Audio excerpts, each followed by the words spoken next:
Good afternoon and good morning, everyone. Welcome to Swiss Korean Science Club Environmental Catalysis from the liquid phase to the gas phase. I'm Jian Lee, Junior Project Manager at Science and Technology Office at the Embassy of Switzerland in Seoul. We're part of the SwissNext, the outpost aimed at connecting Switzerland and the world in innovation, education, research, and innovation. Our monthly Swiss Korean Science Club highlights and promotes cooperation between the two countries in diverse fields of studies. This digital version of Science Club, which we started last year along with the COVID outbreak, is giving us new opportunities to be connected, at least virtually, with our partners in Switzerland and any other places around the world. So it is our great pleasure to welcome you all here. Today's Science Club will start soon with two speakers, one from Hanyang University and the other from Paul Scherver Institute, PSI, who participated for the Young Researchers Exchange Program between the two countries last year. The webinar will be under the moderation by Dr. David Ferry, researcher and group leader of Applied Catalysis and Spectroscopy group at PSI. I truly hope the Swiss Korean Science Club will offer every one of you a very great time to learn about the latest research trends in Switzerland and Korea. Also, I wish our Science Club opens up new opportunities for potential exchanges and joint cooperation between the two countries in the near future for the next participants of Young Researchers Exchange Program. Thank you very much, and the floor is yours, David. Thank you very much for the kind introduction, Chi. And good day, everyone. I have the honor today to moderate or to introduce the Swiss Korean Science Club, which has the title that you see, Environmental Catalysis from the Liquid Phase to the Gas Phase, that is organized by the Science and Technology Office of the Swiss Embassy in Seoul. As G said, my name is David Ferri, and I am group leader at the Paul Scherrer Institute. My group is called the Applied Catalysis and the Spectroscopy Group. And as the term says, we of course deal a lot with heterogeneous catalysis. So our activities, research activities, are focused on the development of heterogeneous catalysts, but also on the understanding of these catalysts. And basically, the Science Club of today focuses on heterogeneous catalysis and on aspects of heterogeneous catalysis. And I believe that it will show to you that material science, material synthesis, and material characterization, so obtaining insights into structural characterization of materials, of catalysts especially, is critical to understand how the catalysts work. And this should, in principle, should foster development of novel catalysts for example, environmental applications, as it is the case today for the title. I guess environmental catalysis then becomes relatively, or actually becomes very important for today's society, is even more important for today's society because we know the problems that are associated with the climate and the problems that we have to solve to save our Earth, our planet. And I think catalysis can contribute heavily to this. And the two presentations of today are from Professor Park from Hanyang University and from one of the PhD students in my group, Rob Jeremiah Nugit, who will actually talk about the two aspects of catalysis that I've mentioned before. So catalyst synthesis, so material synthesis in general, and materials characterization in order to develop better solutions for environmental application. I must add that the Science Club, I think this one celebrates the Young Researchers Exchange Program between Switzerland and South Korea. This program has allowed actually Rob to join the research group of Professor Park for 3 months. And this especially during the pandemic time, so from November to beginning of February. So I think in a very, very difficult situation, this was still possible that Rob travels from Switzerland to South Korea And this was not possible without the help of all the people involved. So ETH Zurich, which is the leading house in Switzerland for this exchange program. The Swiss embassy, of course, who is now dealing with the science club, and of course with the two speakers, Professor Park and Rob, who really made it possible to happen. I would like also to remind that also this year there is a Young Researchers Exchange Program call, which will end of June. So if you are interested in to participate and exchange researchers, please go to the homepage of this Young Researchers Exchange Program and see deadlines and documents that have to be applied. I think before the two presentations, which will be lasting about 15 minutes each, I can give you a couple of practical informations. As I said, 15 minutes each presentation by the two speakers. These two presentations will be followed by a session of questions and answers. We will see how long this will last. If you have questions, of course, ask questions. Please use the Q&A function of Zoom, even during the presentations. So you are muted now and you will be staying muted. I will actually speak out your questions to the two speakers after the two presentations, and they will answer in that session. You may want to have additional information from us or from the Swiss embassy or from the program.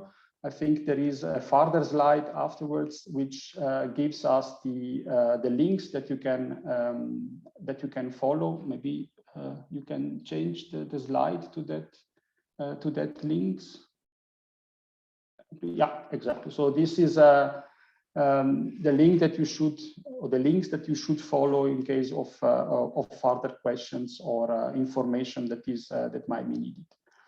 With this, I believe I am finished with my introduction. I will, as I said, step out and wait for the session questions and answers. And the first speaker is Professor Taiju Park from Hanyang University, who will talk about ALD synthesis and I assume photocatalysis aspects of related to that to the synthesis, to the use of this synthesis method for materials. So I think I will switch off my camera and my micro. The last information is that as you can see, the Wool Science Club is recorded for your information. So I would like to give the word to the first speaker, Professor Park. Please, the floor is yours.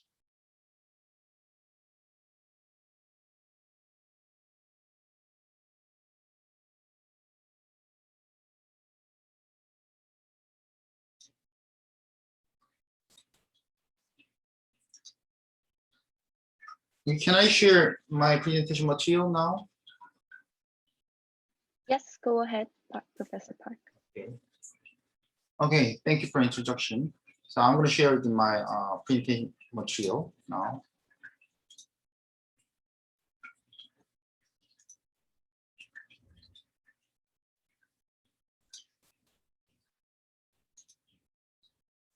Can you see my slide now?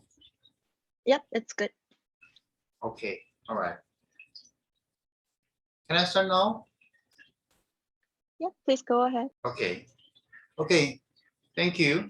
I'm Taiju Park at the Hanyang University. Today, I'm very glad to have a chance to give a talk today at the Swiss Korean Science Club. So the title of my talk is the atomic layer deposition for powder and particle coating.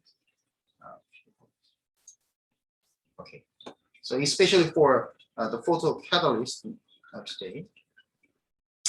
Okay, this slide shows the contents. So I'm going to introduce the general introduction of the atomic layer deposition, for the ALD, and then I show you the principle of the particle or the powder ALD, especially with the rotary reactor.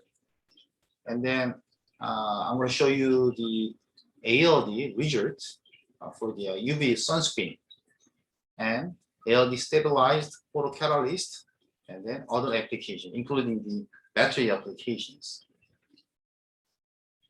Okay, introduction to general ALD. So what is the ALD? This slide shows the very brief history of the ALD. So the ALD is introduced in 1974 by Dr. Tuomo Sontula and his co-worker in Finland. Finland is the hometown of the ALD homeland to improve the quality of the zinc sulfide film used in electroluminescence display. So I've got the picture. Okay. So this slide shows the basic principle of the ALD. In the vacuum reactor, there is a silicon wafer. There is a common substrate for the semiconductor process. So on top of the substrate, silicon substrate, the hydroxy group is on the substrate. And then if you, when you introduce the trimethyl aluminum precursor molecule, in that case, the methyl ligand react with the hydrogen in the hydroxy group, and then generating the methane gas as a byproduct. And then this reaction is repeated. So finally, we can get this kind of partially reacted trimethyl aluminum monolayer. So the excess TMA molecule, excess trimethyl aluminum molecule is evacuated by the purging step. And then next, we can inject the water molecules into the vacuum chamber, and then this water molecule react with the methyl ligand on top of the aluminum ion, so generating the methane gas, and then they form the aluminum oxide film. So by repeating this procedure, we can get this kind of one monolayer of the aluminum oxide film. So repeating the cycle, in a cycle, we can get this kind of aluminum oxide thin film on the silicon substrate. So this slide shows.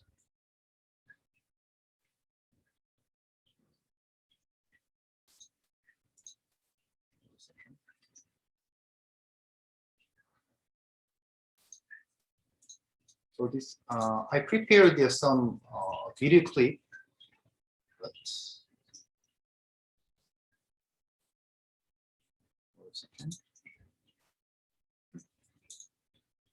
Here, this is a simple ALD reactor, and then this is silicon wafer. And inside the reactor, the first TMA first is injected in the chamber, and then water first. So the microscopic scope, we use this kind of very tiny hole, silicon substrate with a very trenchy or the contact hole, and then anyway, on top of the silicon wafer, the TMA molecule react with the hydroxy group, and the excess TMA is removed by the purging step, and then water first react with this TMA molecule, and then to generate the aluminum oxide monolayer. By repeating this process, you can get this kind of very ultra thin and conformal aluminum oxide film on the complicated silicon substrate.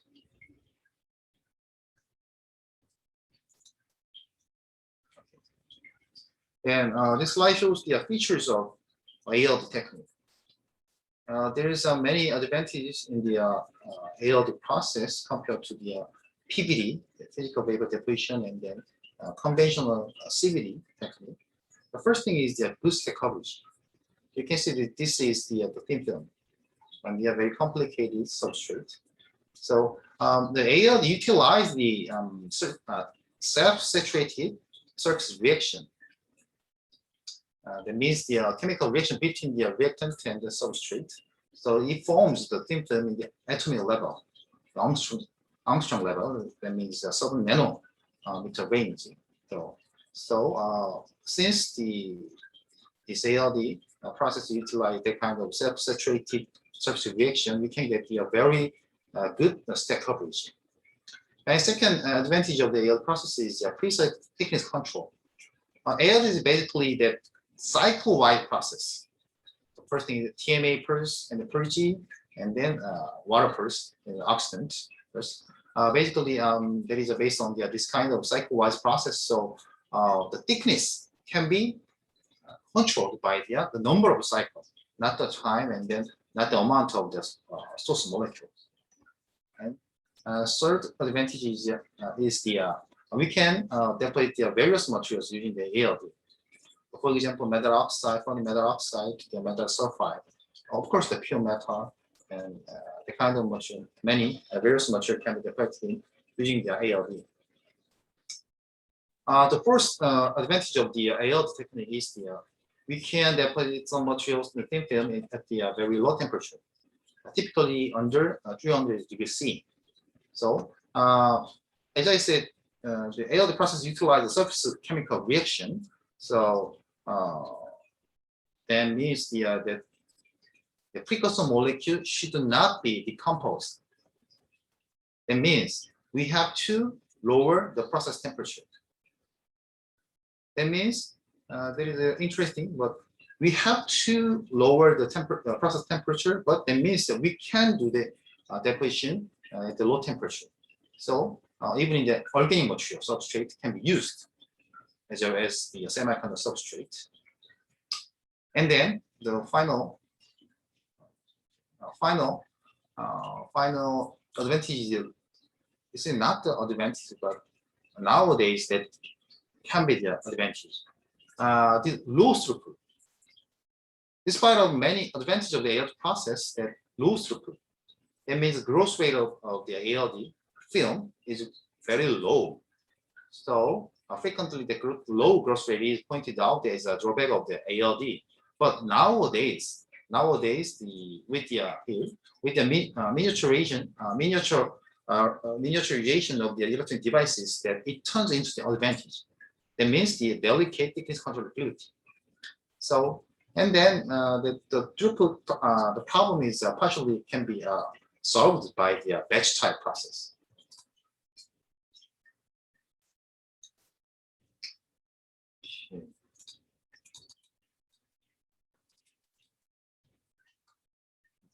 Okay, this slide shows the various application with the ALD process. The first thing is a logic and memory devices. That means the conventional semiconductor field. So IK, channel material, blah, blah, blah, blah. And then solar cell. Recent 10 years or 20 years, the people try to apply the ALD process to the solar cell. And then battery and the optical devices and display, and then nanostructure. But this conventional semiconductor field is commercialized now. So but the display and then battery field, the ALD, sooner or later it can be commercialized. Specialized, especially in the semiconductor field, there are so many applications of the ALD. So from the transistor gate dielectric to the transparent toward the semiconductor layer, you can see this figure. That means that the micrograph, micro pictures in the electronic devices. So the transistor and then DRAM capacitor and then the metallization. So the kinds of many applications is there. Okay, from here I'm going to introduce the powder ALD technique using the specially designed the rotary reactor.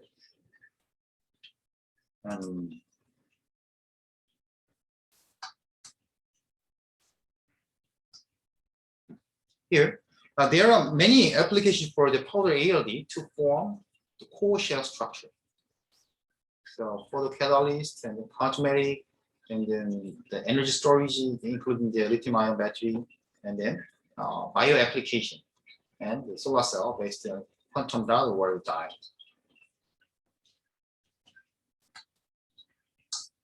So basically, there are have been the various try for the conformal particle coating, such as the chemical synthesis and the CVD, but they have this kind of critical problems.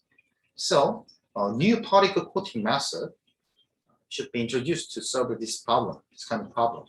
The conventional fluidized bed vector has been used for this kind of the partial fabrication ALD technique. So here, we need a new type of the particle ALD system. So we design new concept rotary ALD system. So the concept is we mix the concept of the ball mill and then rotary vector, ALD vector. So for the mechanical dispersion of the particle inside the chamber. So the inner vector rotates for mechanical dispersion of the particle inside. You can see this particle dispersion controlled by the rotation speed. You can see that here in this figure, the 60 RPM is optimized rotation speed. So you can see the white color, the powder inside the vector. So to rotate the particle or the powder inside the vector is continuously dispersed, mechanical dispersion. Okay? So you can see here, it's just a schematic. So use this kind of system. This slide shows the dynamic agglomeration concept. It can be achieved by the rotary ALD system. So in the stationary agglomeration situation, the ALD, the precursor or the reactant gas cannot diffuse into the deep inside of this agglomerate. But during the ball mill rotation inside the rotary ALD system, the dynamic agglomeration is achieved. So that the agglomerate is broken into the very small particle. And so in this case, the ALD reactant gas or the molecule can diffuse inside the agglomerate to form the very uniform and conformal coating on the very small nano-sized particle.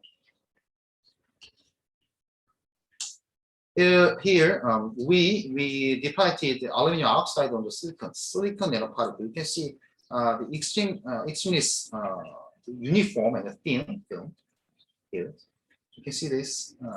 This is the aluminum oxide layer around less than 10 nanometer. So we can control this thickness, of course, by the cycle number of the ALD process. And this slide shows the aluminum oxide, ALD aluminum oxide coated on the iron carbon nanowire. You can see this this layer. You can see this layer. This is aluminum oxide.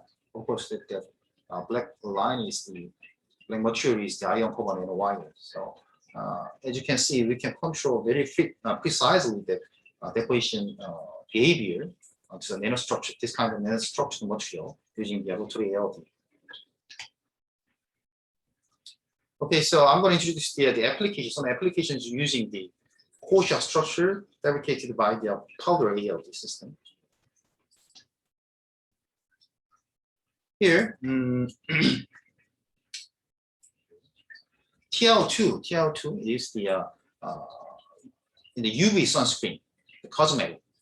Has a photocatalytic activity generating electron hole pair. This results in DNA damage on the skin. So we cut the aluminum oxide, deposit the aluminum oxide film on top of the this kind of TiO2 nanoparticle to eliminate phototoxicity. Okay. Phototoxicity is another name of the photocatalytic activity, because the photocatalytic activity can make the damage on the skin DNA. So we can call this phototoxicity. So here you can see the TL2 nanoparticle here with the size of 10 or 20 nanometer. So aluminum oxide was successfully coated on the TL2, and then for toxicity was completely eliminated in the TL2 coated with aluminum oxide over 2 hours.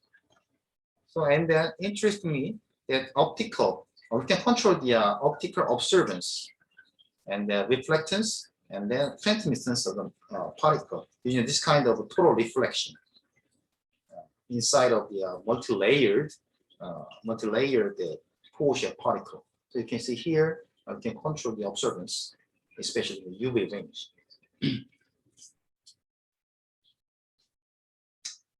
Okay, and then next topic is the ALD stabilizer photocatalyst. Here,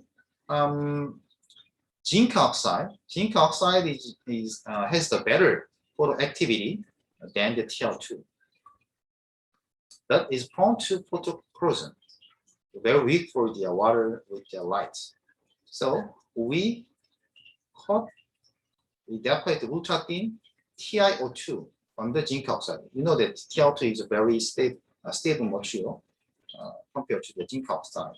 So we can preserve the property of zinc oxide and then increase the photo stability. You know that we have to maintain the photoactivity of zinc oxide. At the same time, we'd like to preserve the photostability of the TL2. So we compare the chemical synthesis TL2 shell layer and then ALD coated TL2 shell layer.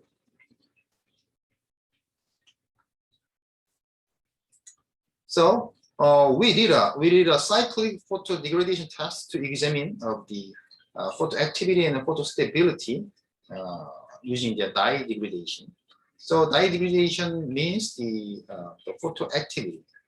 So this black bar means the for the bare zinc oxide, and then this green bar means the bare TL2, and then red bar is for zinc oxide coated with 0.7 nanometer TL2 shell layer, and then the blue bar means zinc oxide with 1.7 nanometer of TL2. You can see that the bare TL2 shows a very good photostability. After first use and second use, third use, the photo activity is maintained. And then for the bare zinc oxide, shows a very good photo activity, but by the reuse, the photo activity degrades, as you can see. But in the case of the zinc oxide coated with 1.7 nanometer TL2, shows almost the same property with the pure TL2. Only the zinc oxide coated with 0.7 nanometer TiO2 shows the photoactivity of zinc oxide with photostability of TiO2. What is the red bar means for this material. So finally, we can get the photoactivity at the same time photostability and can be achieved by the ALD TiO2 stabilized zinc oxide. So the important thing in this experiment is only ultra thin, almost the 1 monolayer of TiO2 is required for to keep the photoactivity of the zinc oxide. Okay? Just a 1.7 nanometer TiO2 make the just TiO2. Okay? The next one is the heterojunction for with the graphite carbon nitride. Graphite carbon nitride is basically polymer materials like a graphene.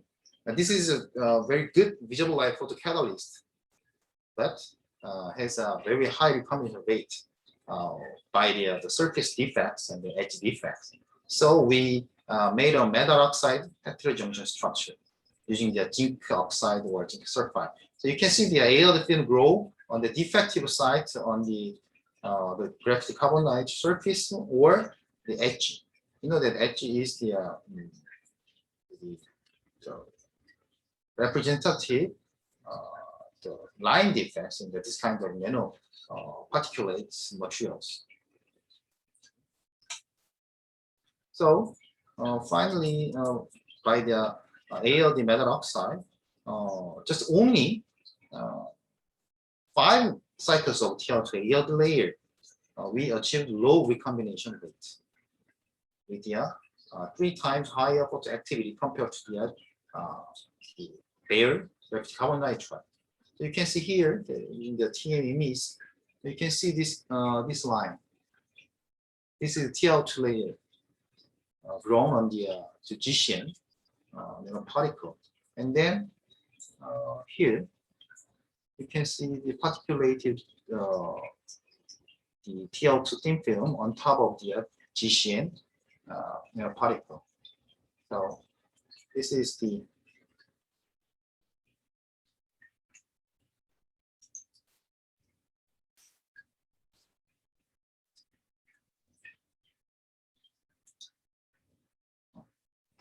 okay. Here you can see this kind of structure. So I'm going to introduce the powder ALD for the battery materials.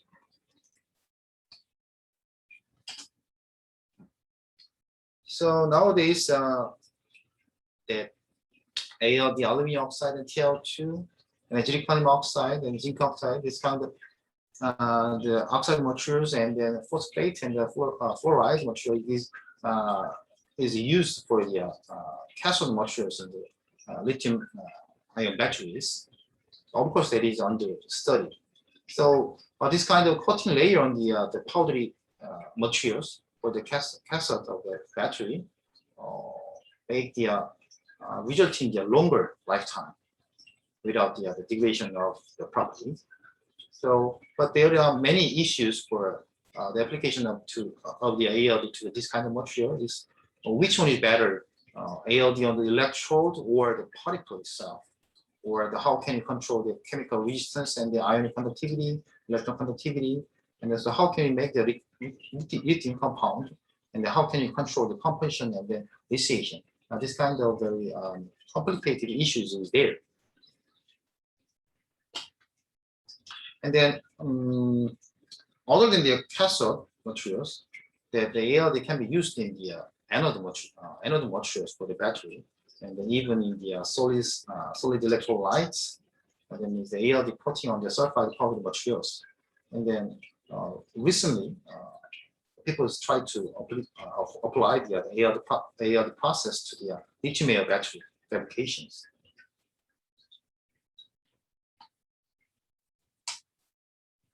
Here, this slide shows the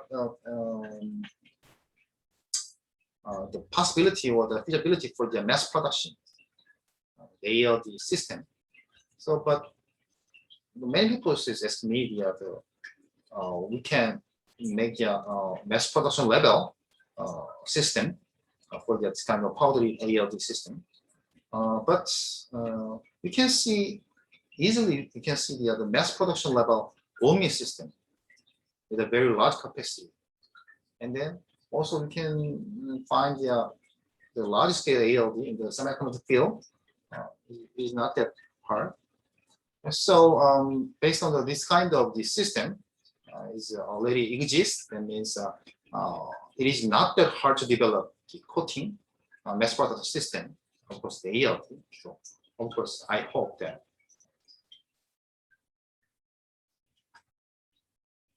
Okay, this slide shows the powder ALD system in our lab. So we have 4 modified rotary vectors and then 1 fluidized battery vector from 2020. So this kind of very various substrate materials can be used, and then we can coat or decorate this kind of shell layer.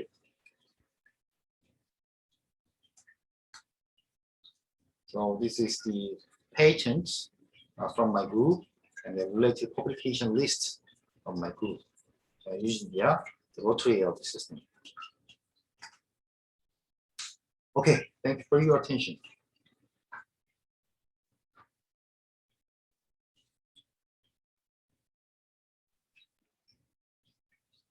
Thank you very much, Professor Park. Very interesting Thank you. presentation.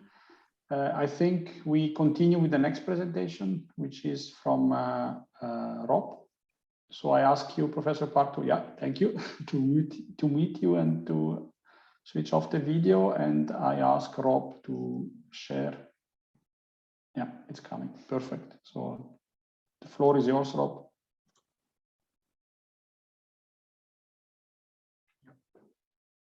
Thank you, Davide, for the kind introduction, and thank you to the Swiss Science and Technology Office in Seoul for giving us the opportunity to present our research. And in keeping with the theme of today's Science Club about environmental catalysis, I would like to discuss our group research on automotive exhaust gas after treatment, whose ultimate goal is to promote environmental sustainability by reducing air pollution. As we all know, when we combust fossil-based and biomass-derived fuels, we can generate significant amounts of nitrogen oxides, or NOx for short. Unfortunately, these NOx compounds are implicated in a wide variety of environmental and health problems. For instance, they can cause photochemical smog formation, especially in highly industrialized cities. They can contribute as well to acid rain, which can damage vegetation and crops. And finally, they can give rise to a host of respiratory diseases. Therefore, the abatement of harmful nitrogen oxides is a major objective of all pollution control strategies worldwide. There are multiple ways to combat NOx emissions, but the most efficient one by far is called selective catalytic reduction. Presence of excess oxygen to generate environmentally benign molecules, which are nitrogen gas and water. Since they were introduced in the 1970s, vanadium-based materials have remained to be the most widely used SCR catalysts due to their moderate cost and superior sulfur resistance. However, the reaction mechanism of SCR is still far from elucidated, despite it being a key step toward designing materials in a rational manner. This is largely due to the lack of time-resolved spectroscopic studies in the scientific literature. And this brings us to the research question that we attempted to answer in this study. Can we unravel the reaction mechanism of SCR using time-resolved spectroscopy? The traditional view of a catalytic reactor was that of a black box, which on the one hand managed to produce valuable products and chemicals, but on the other hand provided no real insight as to which molecular events are involved in the actual transformation. However, due to the development of modern spectroscopic techniques, particularly in the 20th century, catalysis science has undergone a renaissance. Now we are equipped with tools such as infrared spectroscopy that allows us to monitor the adsorption of reactants on the catalyst surface and eventually their transformation into intermediates and products. We can also use UV visible spectroscopy that allows us to monitor the evolution of our active phase as they reversibly shuttle from one oxidation state to the other during the catalytic process. We can also use Raman spectroscopy to gain insight about the molecular structure and structural framework of our material. As you may have noticed, each individual spectroscopic technique provides a unique set of molecular information. However, if we use them separately and not all together, then we won't be able to see the complete and all-encompassing picture of the reaction. In order to fully elucidate the mechanism of SCR, then we will need to apply all of these techniques together, one by one, and be able to take advantage of their complementarity. And that is what we have attempted to do in this study. First, I would like to describe our infrared experiments, which we perform at 250 degrees Celsius under excess oxygen. We introduce ammonia to the system, and then we cut off the supply of ammonia. And at this point, we recorded an IR spectrum as shown here on the right-hand side of the screen. There are many peaks corresponding to different functional groups in the spectra, but let us just focus our attention on these two peaks here corresponding to adsorbed ammonia species. The first one is centered at around 1,600 inverse centimeters and corresponds to ammonia adsorbed on Lewis acid sites. The second one is centered at around 1,430 inverse centimeters and corresponds to ammonium adsorbed on Bronsted acid sites. Hence, under experimental conditions, we can differentiate between two types of adsorbed ammonia species. We continued with the experiment by introducing NO, which is the other major SER reactant. And in doing so, we found that the ammonia peaks decreased, suggesting that ammonia is being consumed in the presence of NO and confirming that the SER reaction is indeed taking place. Finally, it is important to note that nitrosyl groups are expected to give rise to a signal at around 2,100 inverse centimeters. However, we failed to observe such peak under the reaction conditions, which leads us to surmise that NO most probably reacts from the gas phase in an illy-radial type mechanism with pre-adsorbed ammonia. Now let us follow the temporal evolution of these two ammonia peaks upon NO introduction.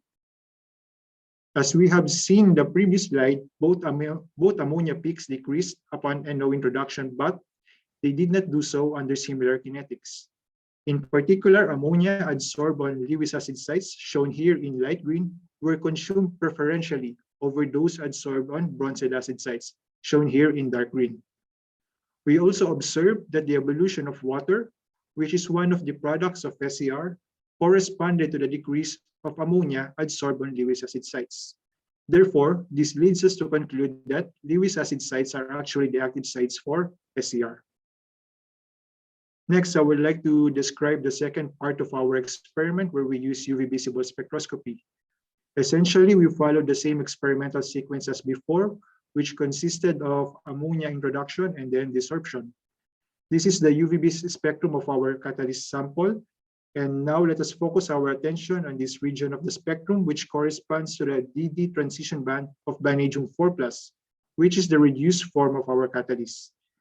In contrast, vanadium 5+, which is the oxidized form, doesn't contain any D electrons in its orbital. Therefore, it's not capable of DD transition.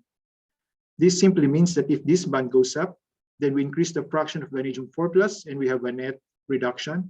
On the other hand, if this band goes down, then we decrease the fraction of vanadium 4+ and we have a net oxidation.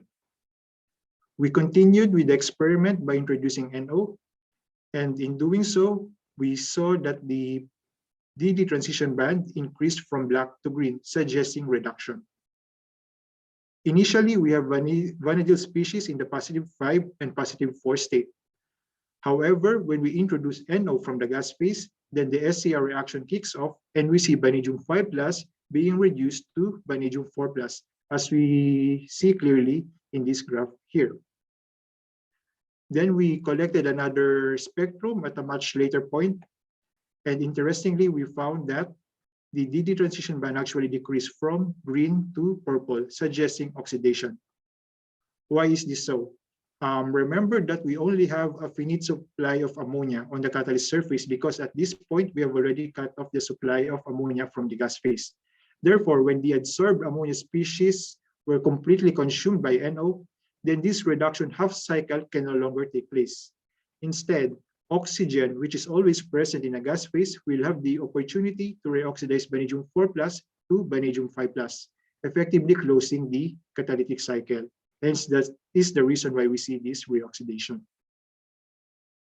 Finally, I would like to discuss the results of the third technique, which is Raman spectroscopy. We applied a methodology called modulated excitation, which consisted of varying the concentration of one of the gases as a function of time throughout the experiment. Then we processed the raw spectra using phase-sensitive detection, which is a function that is analogous to a Fourier transformation.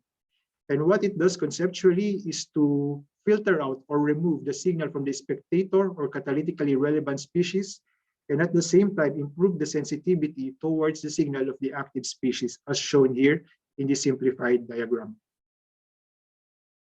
This is the set of Raman spectra of our catalyst sample during the conditions of ammonia pulsing in a gas feed containing NO at 250 degrees Celsius, so similar conditions as before. The three peaks that we see on the right-hand side here correspond to the Raman peaks that are associated with titania, which is the catalyst support. And the small peak that we see here on the left-hand side originates from the vanadilyl stretch of the active phase, which is vanadium. We can already see some small intensity variations on this raw spectra. However, we can further amplify these intensity variations by applying the PSD equation that I have shown in the previous slide, and that is what we see here. Now we can focus our attention on the vanadial region of the spectrum. We determined the influence of the gas environment on the vanadial peak, and we found that under purely oxidizing conditions, the vanadial peak is centered at 1031 inverse centimeters. However, as soon as we introduce water and ammonia to the system, then we see the vanadial peak redshifting to lower wave numbers and also broadening out, suggesting molecular interactions. And these trends of redshifting were supported by theoretical calculations by DFT. Now, going back to the graph that I showed 2 slides ago, but this time we are just focused, we are zoomed in on the vanadial region of the spectrum. In the Timeresult spectra, the vanadial peak appears to be rather broad. And this is expected because under these conditions, we have a very broad distribution of vanadial species. Some of them are bound to water, some of them are bound to ammonia, some of them may be coordinatively unsaturated. And these species give rise to similar but slightly different Raman shifts. Hence, we have the broadening of the signal. On the other hand, in the phases of spectra, we can only see the signal contribution from the species that were perturbed. In other words, those that were actually responding to the repeated ammonia gas pulses and are catalytically relevant. And we see that it's only a small portion of the total vanadial species. We can ascertain the identity of this active species by looking at the peak maximum, which is centered at 1031 inverse centimeters. In the previous slide, we have confirmed that the vanadial species that has a maximum at 1031 inverse centimeters of the vanadial stretch corresponds to the species that are coordinatively unsaturated. Therefore, we can conclude that only a well-defined portion of the vanadial species contribute to the SCR activity, and these active species are those that are coordinatively unsaturated. Going back to the original question that I posed at the start of my presentation, can we unravel the reaction mechanism of SCR using time-result spectroscopy? The answer to this is, of course, yes, especially if we take advantage of the complementarity of different spectroscopic techniques. The first part of the puzzle is given by infrared spectroscopy, which showed us that there can be 2 distinct adsorption sites for ammonia, but among these 2, only the Lewis acid sites are active for SCR. And finally, it also showed us that nitric oxide reacts from the gas phase. The second piece of the puzzle is solved by UV visible spectroscopy, which showed us that there is a redox shuttling between +5 and +4 states during the SCR reaction. And finally, the picture is completed by Raman spectroscopy, which showed us that only a well-defined portion of the vanadial sites contribute to the SCR activity, and that these active sites are those that are coordinatively unsaturated. I would like to present an SCR reaction cycle that is consistent with the results of our experiments. First, we start with a coordinatively unsaturated vanadial site because according to our Raman experiment supported by DFT calculations, this is the active site for SCR. We showed by IR spectroscopy that ammonia can adsorb on the vanadial sites, on the Lewis acid sites in particular. And this process we can also indirectly monitor by Raman spectroscopy by focusing on the redshifting of the major vanadial peak. We also showed by infrared spectroscopy that NO reacts from the gas phase with pre-adsorbed ammonia. And when both NO and ammonia are present in the catalyst, then vanadium 5+ gets reduced to vanadium 4+, as we have shown by UV visible spectroscopy. The form nitrosamide intermediate is very unstable and decomposes readily into the SCR products, namely nitrogen gas and water, which we monitored by mass spectrometry. And finally, the reaction cycle is closed by the reoxidation of vanadium 4+ to vanadium 5+ in the presence of oxygen. In the last few slides, I would like to describe briefly the project that I have worked on as part of the Korean-Swiss Young Researchers Exchange Program. I had the privilege of spending 3 months in the laboratory of Professor Park to work on this exchange project. So basically, the major goal of our collaboration is to exploit the expertise of both groups in Korea and Switzerland, because we work on entirely different things. In particular, Professor Park's group in Hanyang University focuses on material synthesis by atomic layer deposition, and they are one of the experts in this field. On the other hand, our research group in Switzerland focuses on the characterization of catalytic materials by Timeresult spectroscopy. And one of the materials that I synthesized when I was in Korea is this model SCR catalyst, which is composed of an aluminum core. And on this core, we deposited a thin layer of titanium, which is the normal support for SCR catalyst. And on this layer of titanium, we deposited vanadium, which is the normal active phase for SCR catalyst. And the major reason why we did this is we want to investigate how the support, so how titanium influences the SCR reaction. So we prepared materials with varying degrees of titanium thickness while keeping the amount of vanadium constant. So we are still in the early stage of this collaboration. I've just finished synthesizing the catalyst in February, and now I am in the process of characterizing them. These are preliminary microscopy results that we obtained by TEM. As you can see, the particles are mostly spherical because the parent material, alumina, is also spherical in nature.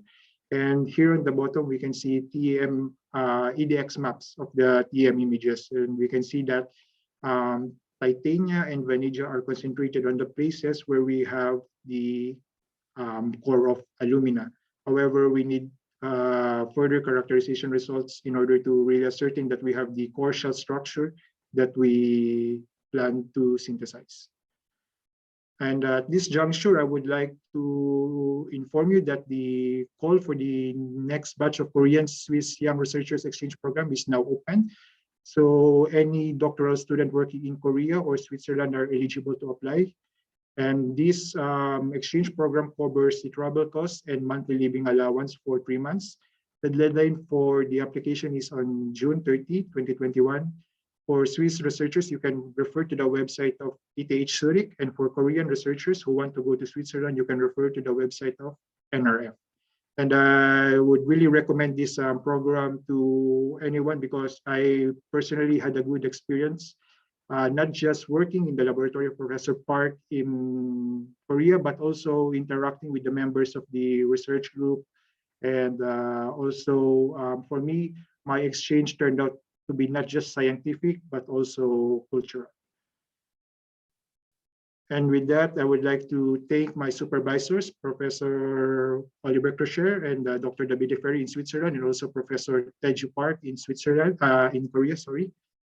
I would also like to thank the funding agencies that made our research and collaboration possible, Swiss National Science Foundation, Hanyang University for hosting my research day in Switzerland, and NRF and the Science and Technology Office in Seoul for assisting me in the exchange. And that is the end of my presentation. Thank you for your kind attention. Thank you very much, Rob, for also this nice, interesting presentation and very clear. So I think the two presentations are now open for discussion.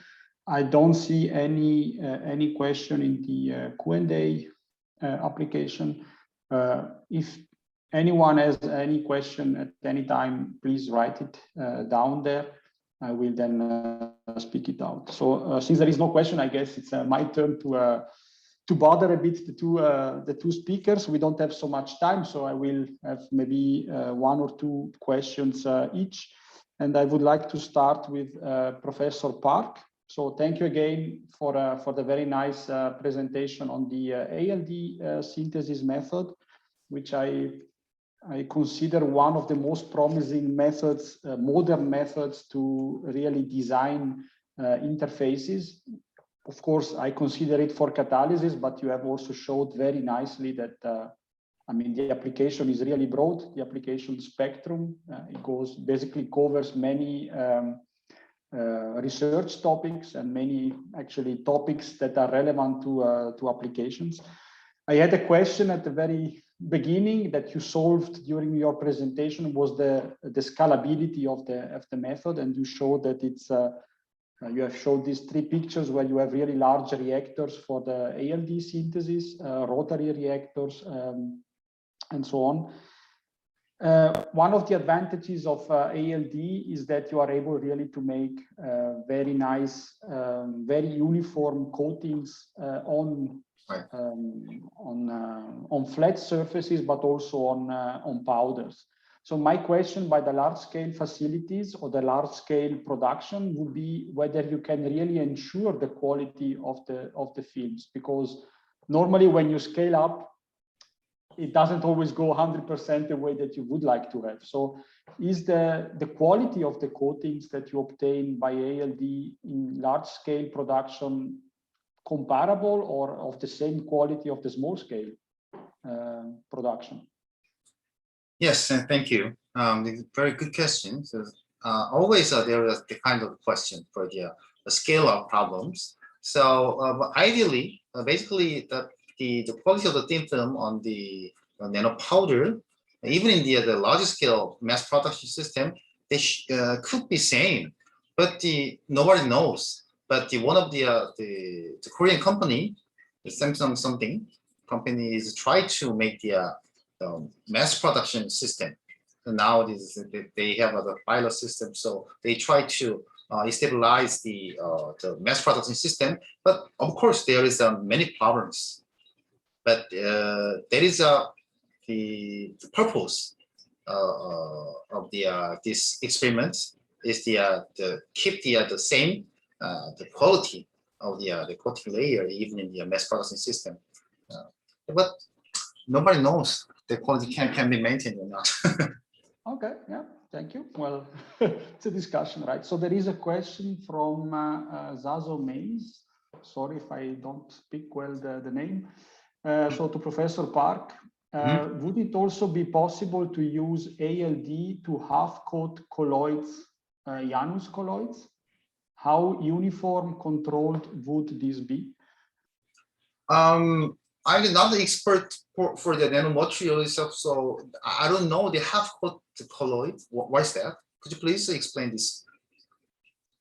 I guess we talk in general of colloidal solutions, but maybe this can be corrected. If so, I guess colloids, that would be so only coat half of the colloid.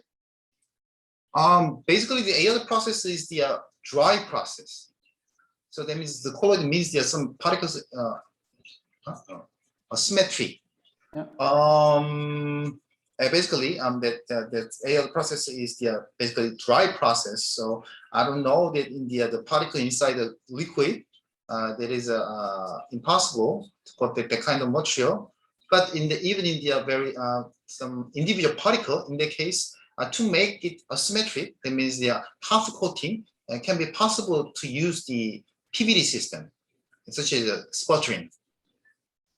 So then, as you know, that there is a very anisotropic the method for the deposition. So in the case we can do, but using the ALD, there is I think hard. I would assume it's pretty hard, yeah, to coat only one part of the. Yes. Yeah. Thank you for the question. I will move to a question to Rob. Maybe Rob, you can also you nicely mentioned what you did at Hanyang University during the stay. So this titanium vanadium coated alumina particles. But maybe what you didn't say, and you can explain shortly, is what the problem is for your particles when you want to do the characterization, right? Because you wanted to do a specific characterization that actually works so if you don't have this type of particles that you produced at Professor Park laboratory. Can you comment on that? Yeah, you're right. So initially we wanted to analyze our material, so vanadium supported titania, by X-ray absorption spectroscopy, so also Timeresult spectroscopy. However, it's not possible to analyze these particles directly because of the similar absorption edges of titania and vanadium, or titanium and vanadium, because they are practically neighbors in the periodic table. So they have very similar absorption edges. Therefore, we had the idea of decreasing partially the amount of titania that allows us to have sufficient signal for both vanadium and titanium in such a way that we can analyze them in a time-resolved manner, and we can follow their oxidation states and also probably coordination environment while we perform the experiment under SCR conditions. So that is the original intent of our project, but also it evolved into something else as well, because we also prepared materials with varying thickness of titania. We know that vanadium is only active for SCR if it's supported on titania. If it's supported on, for example, alumina or silica, the activity is not as high. So we want to investigate how the support titania, how the thickness of the titania layer influences the reaction, and this will follow later. Thank you very much for clarifying this. I think it's really a major part of the cooperation with Professor Park, right? That we are able to manage or to produce this sort of very controlled materials to design the interface between a support and actually the real catalyst that we want to use. We don't have too much time for other questions. I need to wrap up the Science Club. So I really would like to thank again the two speakers for these nice presentations.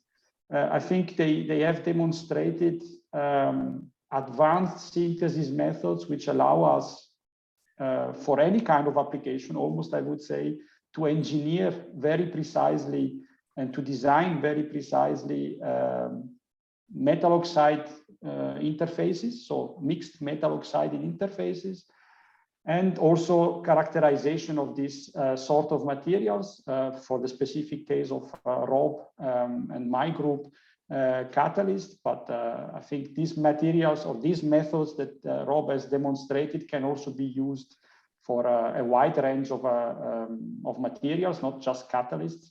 And I think they are also used in this direction, but I would really how to say, convey the message here, please use more ALD synthesis if you want to design better materials, because you want to understand how the materials are working. And please use these advanced characterization methods in order to obtain structural information that is then important to obtain mechanistic insights into the process that the material is involved in, irrespective of the process, right? With this, I conclude myself with moderating the Science Club. You see here the slide where the links and the email address of the Science and Technology Office of the Swiss Embassy in Seoul is mentioned. I really would like to bring you to ask for questions to those links and to that email address. With this, I would like to thank you for your attention, for being part of of today's Science Club. Thank you again to the speakers, and thank you again to the ETH and to the Science and Technology Office of the Swiss Embassies in Seoul. Thank you very much. Thank you. Thank you.